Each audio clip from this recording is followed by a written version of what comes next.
What is up, everybody? It is currently Friday afternoon, May 8th, 2026, and it is a beautiful day because we are only one more sleep from UFC 328, Strickland versus Chimaev. I'm going to be going through my picks. Uh, Also going to talk briefly about last week's card in Perth. Um, didn't do great on picks again. It is what it is. I had JDM. He lost. Tai Tuivasa. Horrible fight. Lost. I think I ended up going with Shamil. Wasn't too confident on that one, but he did an alright showing, but he also lost. So, uh, we'll get him this week, hopefully. I think this is a really good card. Probably one of the best we've had in a long time. Probably would have said the same thing about 327, but Tyra and Van got moved from that card to this card. So I think that really upgraded this card to it was pretty good. But a Volkov versus Costa co-main, not great. I think that would have taken it down a couple pegs, to be honest, if we were living in a world where UFC 328 had a Volkov versus Acosta co-main event, personally. But with this flyweight championship fight, I mean, now it's just awesome. This card's great. So let's get into my picks and make some predictions. First fight on the card is going to be Clayton Carpenter versus Jose Ochoa. Uh, Looking like the odds on Tapology are heavily towards Ochoa. I'm probably thinking that way too, mainly because of his pretty much dismantling of Cody Durden, who's gone on to win a fight after that, maybe two. No, I think it's just one. He won one a couple weeks ago. So good. The win ages well. Um, he had some wins back in LFA. He's had two losses to Kavanaugh. Also, maybe aging well because now Kavanaugh's like top five. And Asu Amabayev, getting held down by one of those Kazakhstani guys. Not the end of the world. On the other hand, you got Clayton Carpenter. He's lost to Jafel Filho, who I think lost his last fight. Let's take a look. Yeah. Oh, he lost to Cody Durden. There you go. It all comes full circle. Forgot who that was. But yeah. So thinking Ochoa here. Um, yeah, shoot a box. He's got good striking. He's probably got great jiu-jitsu. Carpenter's more of a traditional wrestler, and oh, he's had four fights. He's been around a little while. 3 years ago. God, I'm getting old. I remember when this guy debuted. Um, but he's been around for a little while. Hasn't really been putting it together, but he could win. This is a closer fight than I think the odds say. But I like Ochoa. I think he'll probably. Yeah, I'm gonna go towards a knockout. Just hoping, but could go to a decision pretty easily. All right, up next we got Basangur Susurkayev, the real hunter. I didn't know that was his nickname, versus Jordan Santos. Jordan Santos, he's a big underdog here. Not the worst record. Lost to Ozzy Diaz, who I'm going to talk about later. I remember Ozzy Diaz coming and people are like, this guy might be pretty good. And he hasn't done so much, and now he's looking like a sacrifice. But yeah, anyway, Susurkayev, of course, he's the new guy on the block, Hamzat's boy. Uh, he had that one week turnaround between his contender series and then Eric Nolan. Of course, he got rocked pretty badly in this fight, fighting Eric Nolan, and it didn't seem to matter to him too much. He's kind of trying to aura farm, trying to showboat, which is cool. I mean, I like that. I like a guy who does that, but you kind of have to be like not getting hurt after that. It kind of goes the other way at that point. So I don't know how long he's gonna do well. People are saying, oh, he's never gonna get into the top 15, stuff like that. I don't know about all that. He could get way better. He's only 25. Uh, and I mean, yeah, of course I'm gonna pick here. I don't think, yeah, hardly anybody's picking Jordan Santos. So he gets a knockout. I think he's just gonna get it done early. I think he's had enough kind of screwing around trying to maybe be like Hamzat and like No, he's not really being like Hamzat because Hamzat finishes people immediately usually. Or at least in his early run he did. So no, I think he's just gonna cut the bullshit, go out there, try to chin Santos, or it seemed like the submission on Eric Nolan he got way easier than the knockout on McConico. But either way, I think he's gonna get it done the first round. Moving on. Now this is a tough fight. These guys both they've done me dirty many times. Sabatini, I thought he was done a long time ago, and now he's on a 3-fight win streak, beating some guys I was really high on, real high on Brito. I thought he was gonna be one of the better fighters in this division at one point. I was like, oh, he's gonna be up there in no time.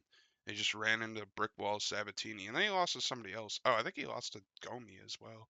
Yeah, okay. There's a dynamic duo of fucking destroying Joe Anderson, Brito, his father's perhaps. And then he got a win over Chepe, who another local guy, kind of to me, at least same state, same area. I've never met him or nothing, but he's a cool guy, and yeah, he beat him pretty easily. He held him down, which I don't think is that easy to do. Sabatini's real good at holding people down, and Comey, I mean, he's not really a knockout artist. I think his only knockout recently is from a kick, which kick knockout, great, but I don't think he's got much in his hands really at all. So I think Sabatini's gonna hold him down here. Good old classic performance.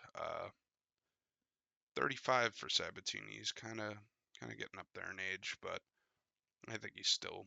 I mean, you see a guy go on a 3-fight win streak like this, you kind of just you forget about all the shitty times he had. I know he's got knocked out by someone who sucks, not Diego Lopez. It was what, Brian Kelleher. Well, yeah, I mean Kelleher, yeah, he was a little low level, but yeah, we're taking Sabatini decision. It's just up next. We got Roman Kopylov versus Marco Tulio. Close on predictions here. 52% on Tulio, 48% on Kopylov. Yeah, it is a close fight. Kopylov, he's fumbled a couple times now against good opponents, of course. Two jacked Brazilian dudes. That could be his weakness. And that is, in fact, kind of what Marco Tulio is. I wouldn't put him on the level of G-Rod or Paulo Costa, but man, he could he could make it 3 in a row Brazilian losses for Kopylov. But I'm gonna pick Kopylov here. I think he's gonna be able to bounce back. He's got decent counter striking, I always thought, which is kind of what CLD was doing. I mean, CLD was just throwing the fucking kitchen sink at Tulio, and it was working. So I think Kopylov, I remember quite a while ago now, he countered Brenson Ribeiro with like a crazy hook knockout. I think he'll be able to do something like that. I think he could also grapple if he needs to. I'm sure Tulio's another Shuto box guy. Gonna have good jiu-jitsu, probably takedown defense, but Kopylov's a sambo expert or master of sport or whatever. Um, doesn't use the wrestling much, but I think he can. I just think this matchup goes towards Kopylov. Tulio is cool. I wouldn't. It would be better for the sport if he won. I think like he's more of a maybe like entertaining type of fighter. But yeah, I'm gonna go Kopylov. Say he gets a late round knockout. Round 3 will go. All right, up the card. It's gonna be Jim Miller versus Jared Gordon. I've heard a lot of people calling this an unk battle. I really don't consider Gordon too much of an unk yet. I mean, 37. You could be way old. You could be 42, almost 43. I mean, that's an unk right there. Of course, Jared Gordon always talking about him getting hit by a car in this Rafa Garcia fight. Do we know if that's why he lost? Not necessarily, but other than that, he's looked pretty good recently. He had this very debatable split decision loss with Hackparast, knocked out Moises, knocked out Mark Madsen. People forget, man, he was a silver medalist in the Olympics or something. Um, and Jim Miller, he's always around.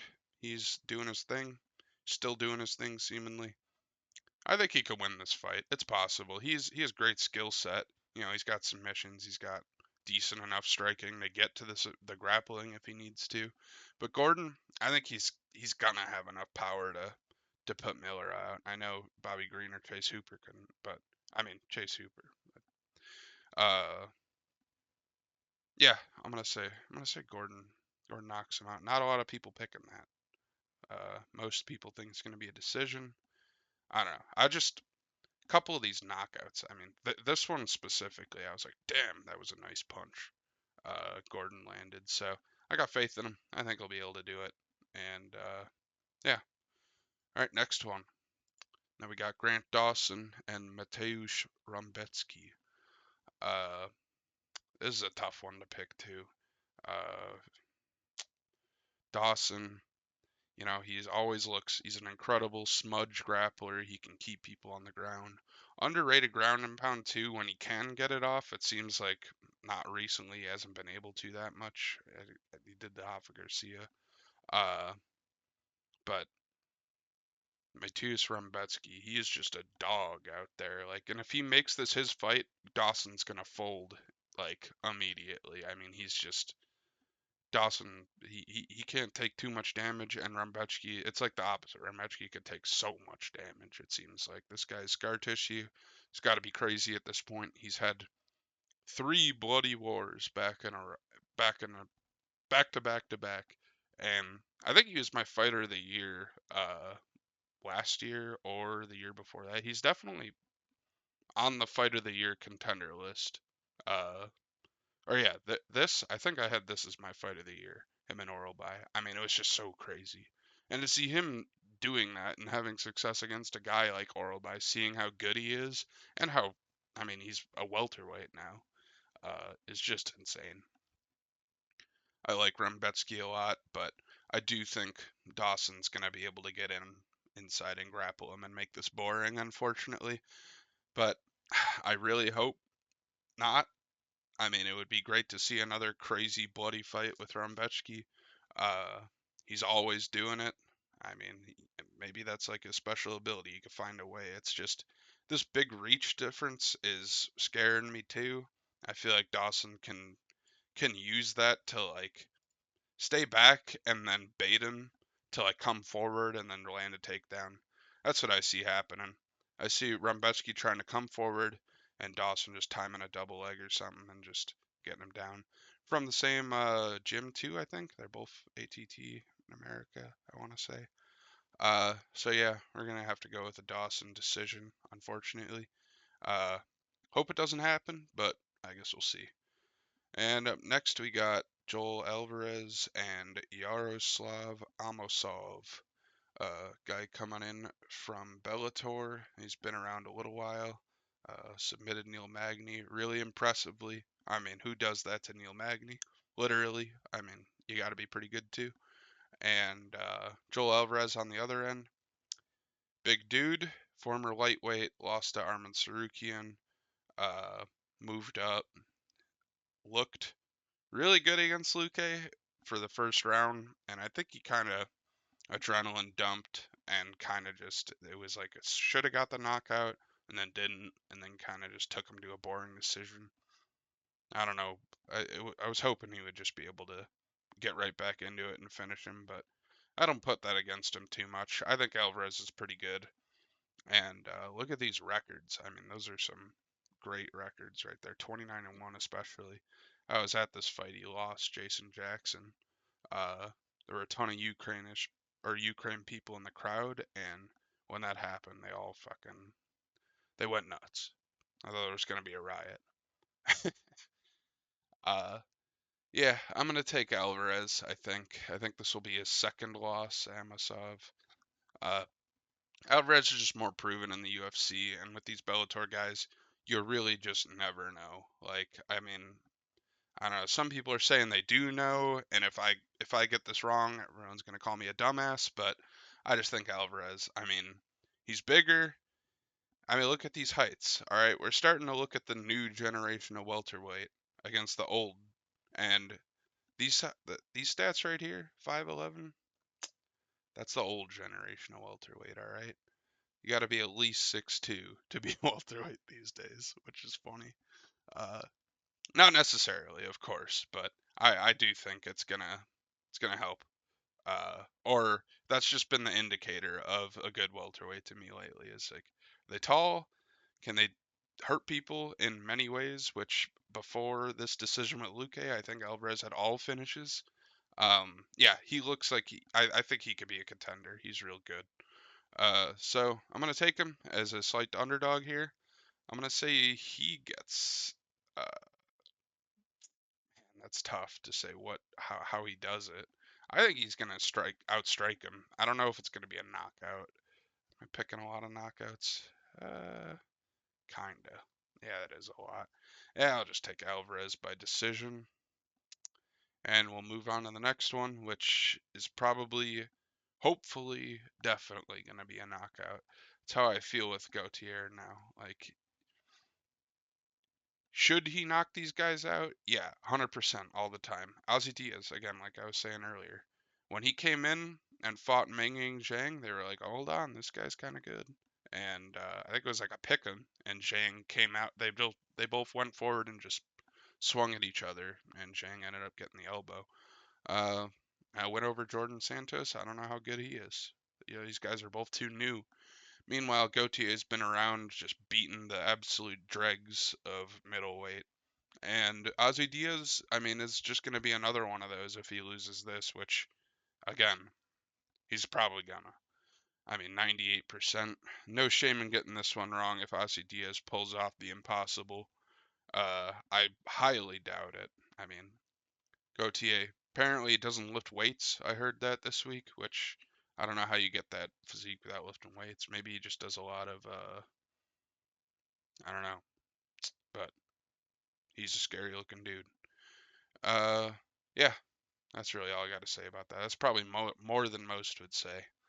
Up next, King Green and Jeremy Stevens. Uh, Another unk battle, as it were. See, these guys are a little closer in age, only 3 months apart.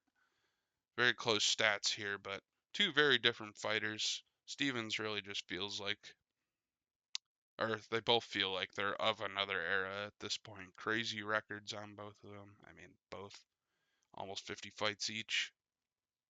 Or, no, both more than 50 fights each. Insane stuff, but I think Green's still got it. He's slick. He's still way more slick than Jeremy Stevens. I mean, look at this lately what he's been getting up to, and this doesn't even tell the whole story because he's been doing BKFC and lost to Mike Perry.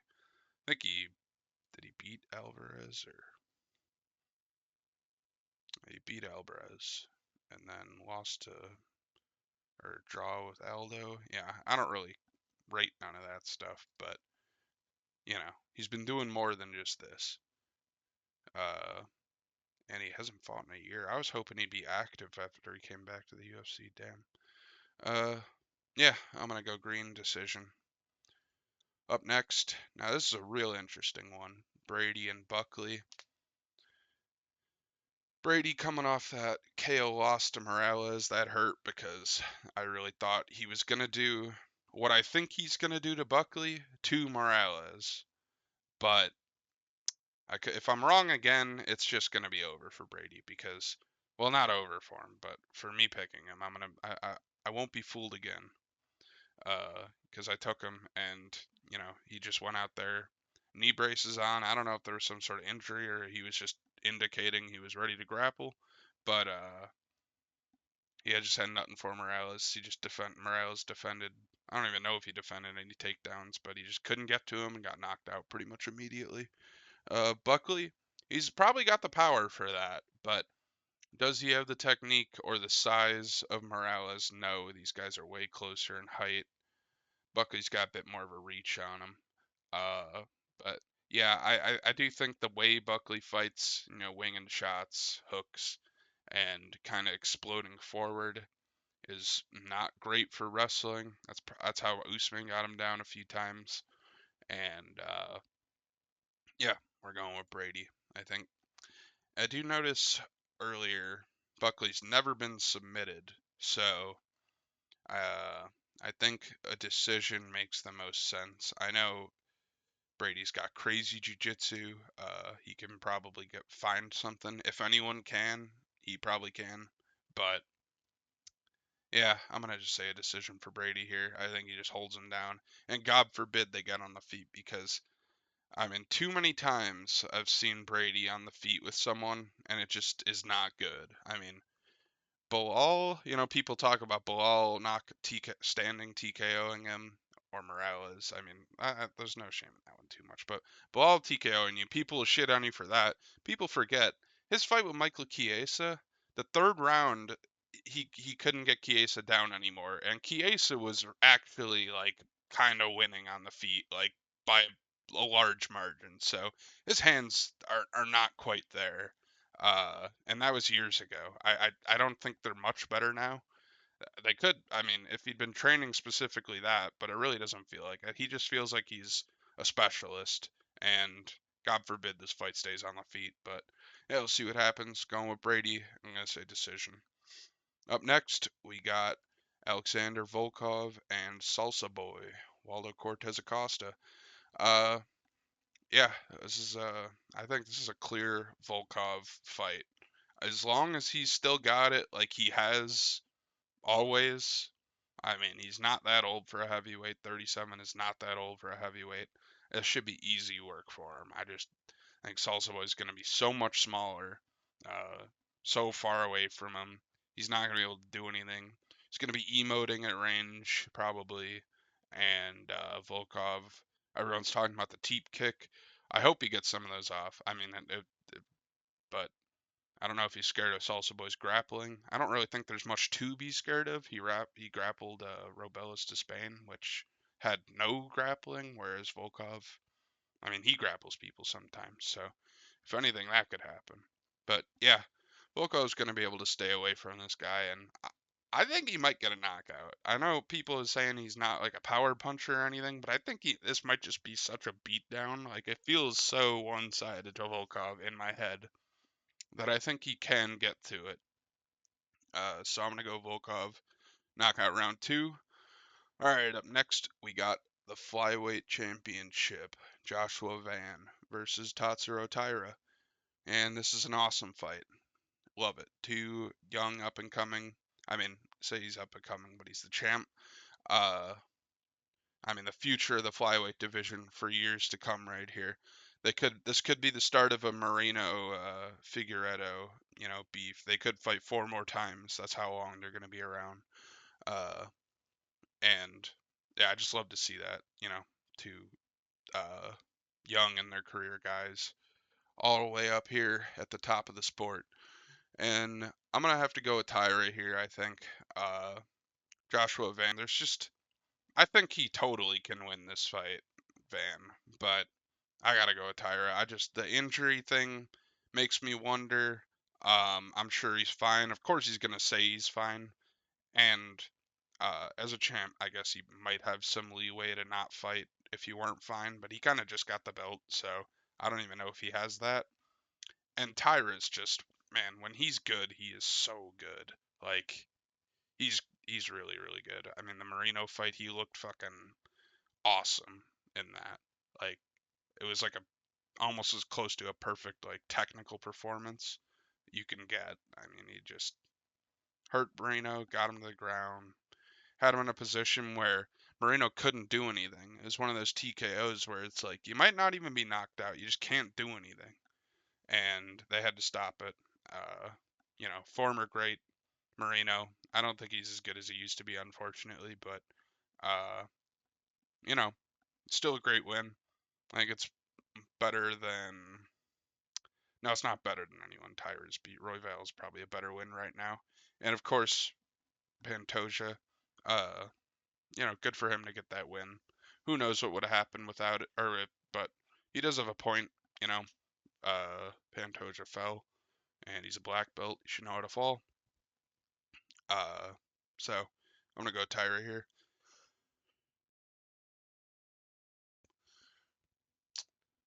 And I will say he gets it done by. I'm gonna go submission. I'm gonna say round 3.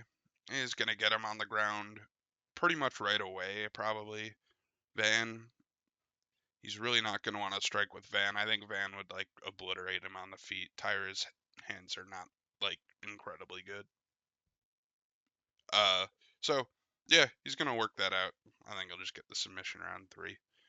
Should be an awesome fight though. I hope. Hopefully no freak injuries or anything like that.